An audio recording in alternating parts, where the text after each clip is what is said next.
kembali keharibaan ilahi.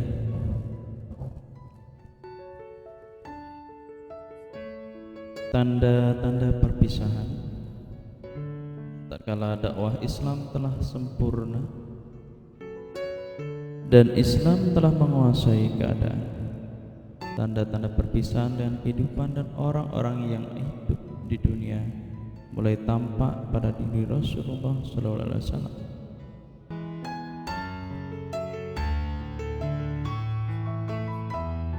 Hal ini tampak jelas dari ungkapan-ungkapan dan perbuatan-perbuatan beliau. Pada bulan Ramadan tahun 10 Hijriah, beliau melakukan i'tikaf selama 20 hari.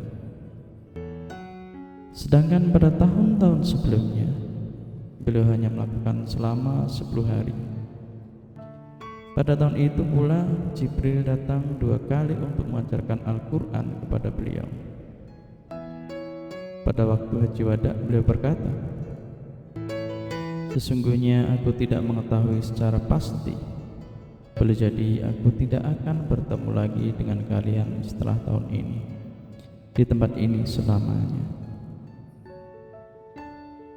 Ketika berada di Jumrah Aqabah, beliau berkata, "Ambillah dariku manasik kalian, boleh jadi aku tidak dapat melakukan haji lagi setelah tahun ini."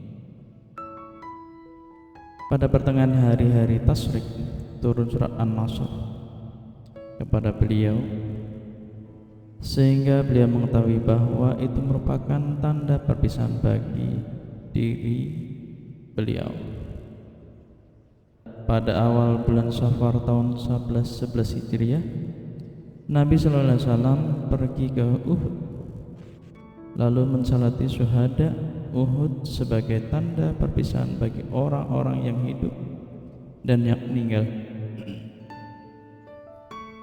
Kemudian beliau beranjak menuju mimbar seraya berkata, "Sesungguhnya aku mendahului kalian dan aku menjadi saksi atas kalian. Demi Allah, sungguh aku melihat telagaku sekarang ini. Sesungguhnya aku telah diberi kunci-kunci perbendaharaan dunia. Demi Allah, aku tidak khawatir kalian akan menjadi musyrik sepeninggalku, tetapi aku khawatir kalian akan berlomba-lomba memperebutkan dunia." Diriwayatkan oleh Bukhari dan Muslim. Sahihul Bukhari jilid 2 halaman 585.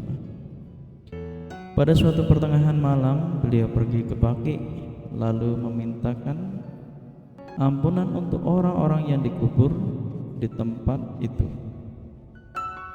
Beliau berkata, "Salam sejahtera kepada kalian, wahai para penghuni kubur. Semoga diringankan siksa atas kalian karena dosa yang pernah kalian lakukan, sebagaimana apa yang telah dilakukan oleh manusia. Fitnah datang seperti gumpalan-gumpalan malam yang gelap, silih berganti, yang akhir lebih buruk dari yang pertama." Beliau pun memberi kabar gembira kepada mereka yang mengatakan, "Sesungguhnya kami akan menyusul kalian." Permulaan sakit. Pada hari Senin tanggal 29 Safar tahun 11 Hijriah, Rasulullah SAW menghadiri pemakaman jenazah di Baqi. Dalam perjalanan pulang dari Baqi, beliau merasakan sakit kepala dan suhu badan yang naik. Karena suhu badan beliau sangat tinggi, orang-orang dapat mengetahui tandanya dari urat nadi yang ada di bagian kepala beliau. Beliau sakit selama 13 atau 14 hari, dan selama 11 hari merasa sakitnya itu, beliau masih tetap mengimami sholat.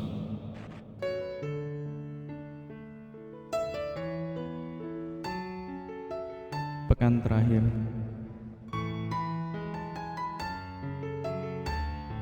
sakit Rasulullah SAW bertambah parah, sampai-sampai beliau bertanya kepada istri-istrinya, Di mana giliran saya besok? Di mana giliran saya besok? Istri-istri beliau memahami apa yang beliau maksudkan itu. Mereka memberi izin kepada beliau untuk berada di mana saja yang beliau inginkan. Akhirnya beliau memilih untuk berada di rumah Aisyah. Beliau berpindah ke rumah Aisyah dipapah oleh Al-Fadlal bin Abbas dan Ali bin Abu Thalib dengan kepala dalam keadaan terikat sampai memasuki rumah Aisyah.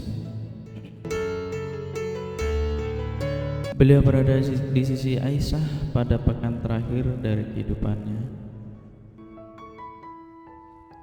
Sementara itu Aisyah selalu membacakan mau'izat dan doa-doa yang dihafalnya dari Rasulullah SAW.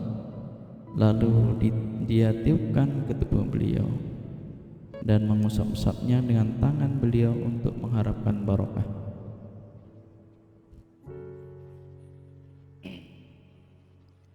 Lima hari sebelum wafat, pada hari Rabu 5 hari sebelum Rasulullah SAW wafat, suhu badan beliau meningkat dan sakit beliau bertambah parah. Beliau berkata, "Guyurlah aku dengan 7 kirbah air dari sumur manapun, karena aku ingin keluar berbicara kepada mereka." Mereka mendudukkan beliau di tempat mandi, lalu mengguyurkan air ke tubuh beliau, hingga beliau berkata, "Cukup, cukup." Setelah diguyur, beliau merasa agak ringan, lalu masuk ke dalam masjid dengan kepala diikat, hingga duduk di atas mimbar dan berbicara kepada orang-orang. Sementara orang-orang berkumpul di sekeliling beliau, beliau berkata, "Laknat Allah semoga tertimpa kepada orang-orang Yahudi dan Nasrani. Mereka telah menjadikan kuburan nabi-nabi mereka sebagai masjid." Sahihul Bukhari jilid 1 halaman 62, Muwatta Imam Malik halaman 260. Janganlah kalian jadikan kuburanku sebagai berhala yang disembah. Muwatta Imam Malik halaman 65. Beliau menawarkan diri untuk dikisas dengan mengatakan, "Barang siapa pernah kupukul punggungnya, maka inilah punggungku, silakan membalas. Barang siapa kehormatannya pernah saya celah, maka inilah kehormatanku, silakan membalasnya."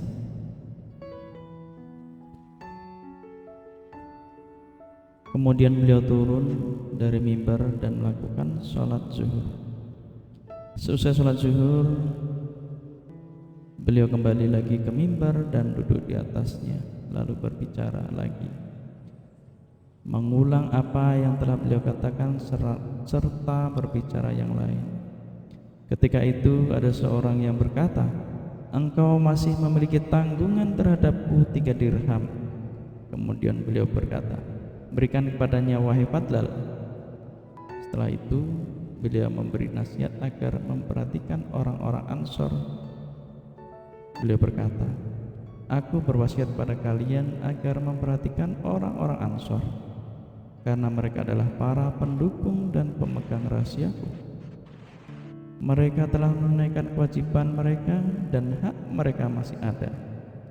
Maka terimalah orang yang berbuat baik di antara mereka dan maafkanlah orang-orang yang berbuat kesalahan di antara mereka."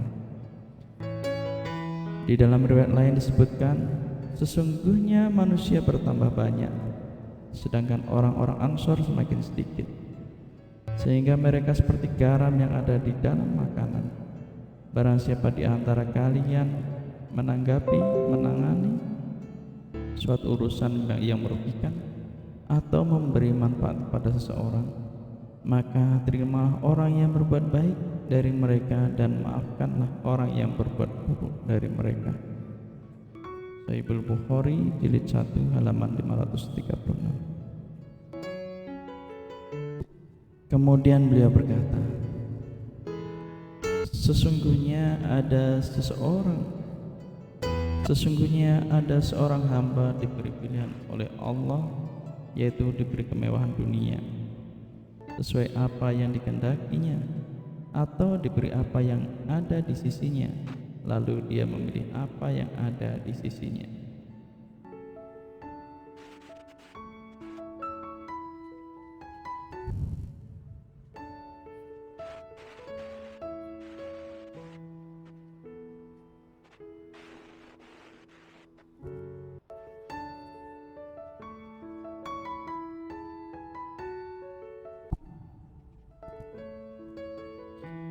Abu Sa'id Al-Khudri berkata, mendengar ucapan Nabi SAW itu, Abu Bakar menangis dan dia berkata, kami tebus engkau dengan bapak-bapak dan ibu-ibu kami. Kami pun merasa berheran padanya, sehingga orang-orang berkata, lihatlah orang tua ini. Rasulullah SAW mengabarkan tentang seorang hamba yang diberi pilihan oleh Allah antara diberi kemewahan dunia menurut apa yang dikehendakinya, atau apa yang ada di sisinya.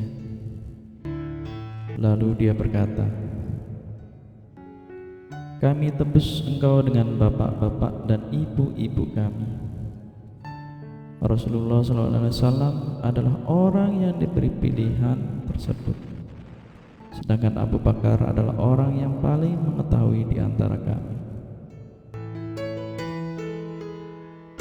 Diriwayatkan oleh Bukhari dan Muslim, Mishkatul Masabih jilid 2 halaman 548. Kemudian Rasulullah SAW berkata, sesungguhnya orang yang paling bermurah hati kepadaku dalam harta dan persahabatannya adalah Abu Bakar. Seandainya aku hendak mengangkat orang sebagai khalil, teman kesayangan, selain Rabbku, niscaya aku mengangkat Abu Bakar sebagai khalilku. Namun persaudaraan Islam adalah lebih baik. Semua pintu di masjid harus ditutup kecuali pintu Abu Bakar. Diriwayatkan oleh Bukhari dan Muslim, Mishkatul Masabih bab 2 halaman 548, Sahihul Bukhari bab 1 halaman 22, halaman 429, halaman 449,